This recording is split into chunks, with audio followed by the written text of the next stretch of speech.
Assalamualaikum warahmatullahi wabarakatuh. Perkenalkan, kami dari kelompok 6 akan membahas materi mengenai tantangan inovasi pendidikan dalam menghadapi pembelajaran abad 21.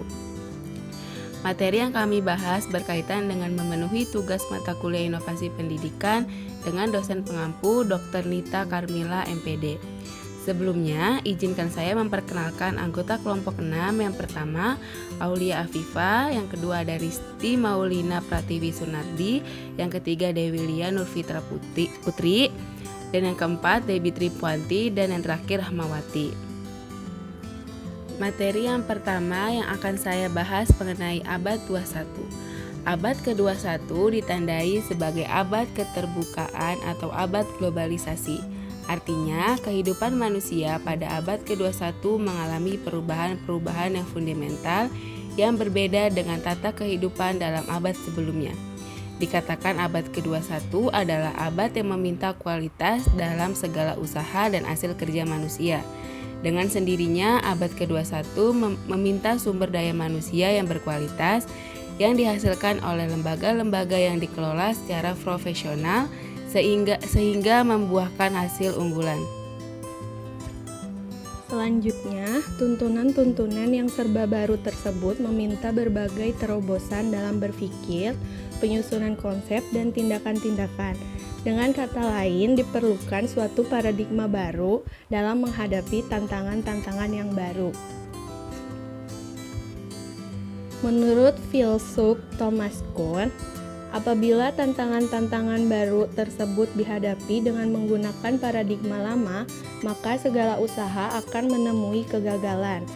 Tantangan yang baru menurut proses terobosan pemikiran, breakthrough thinking process, apabila yang diinginkan adalah output yang bermutu yang dapat bersaing dengan hasil karya dalam dunia serba terbuka. Perubahan abad ke-21 menurut Prilling dan Fadel tahun 2009. Yang pertama, dunia yang kecil karena dihubungkan oleh teknologi dan transportasi.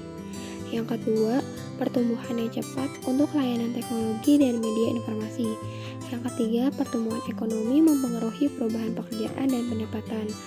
Yang keempat, menekankan pada sumber daya.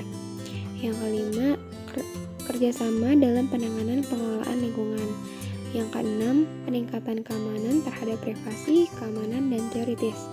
Dan yang terakhir, kebutuhan ekonomi untuk berkompetensi pada persaingan global. Sebagai seorang pendidik, harus mempersiapkan lulusan yang mampu hidup mandiri dan berperan di lingkungan hidupnya. Setelah lulus, mampu menghadapi tantangan dunia yang semakin mengglobal. Dibutuhkan cara berpikir yang kritis, mandiri, memiliki disiplin.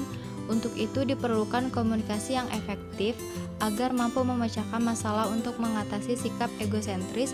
Kecakapan abad 21 yang dibutuhkan mahasiswa adalah: yang pertama ada critical thinking and problem solving skill.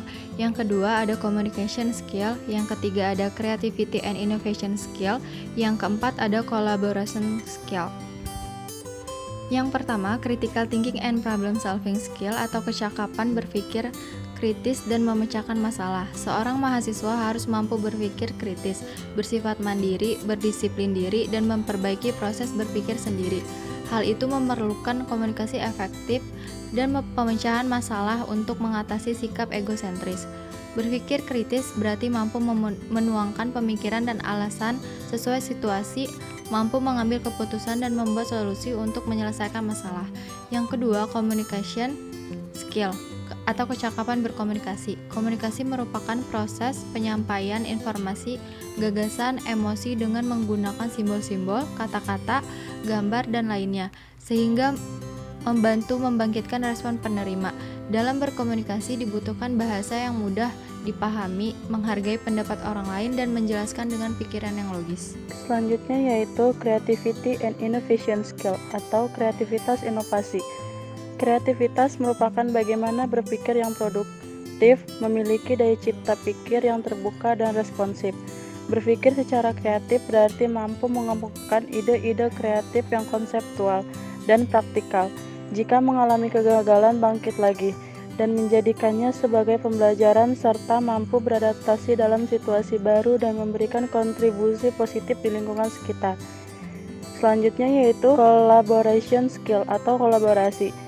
Kolaborasi merupakan proses pembelajaran yang bekerja sama satu dengan yang lainnya, membantu dan melengkapi dalam melakukan tugas-tugas, mampu bekerja sama dengan secara kelompok dan beradaptasi. Kolaborasi dalam proses pembelajaran adalah suatu bentuk kerjasama dengan satu sama lain yang saling membantu dan melengkapi dalam melakukan tugas-tugas tertentu agar diperoleh suatu tujuan yang telah ditentukan. Memiliki kemampuan dalam kerjasama, berkelompok, dan mampu beradaptasi dalam berbagai peran dan kelompok. Jadi, dapat disimpulkan yaitu pembelajaran abad 21 harus mampu memanfaatkan teknologi untuk mencapai tujuan pembelajaran. Untuk itu, diperlukan kesiapan pendidik dalam merencanakan, melaksanakan, dan mengevaluasi pembelajaran. Sekian pemaparan dari kelompok kami, kurang lebihnya mohon maaf. Wassalamualaikum warahmatullahi wabarakatuh.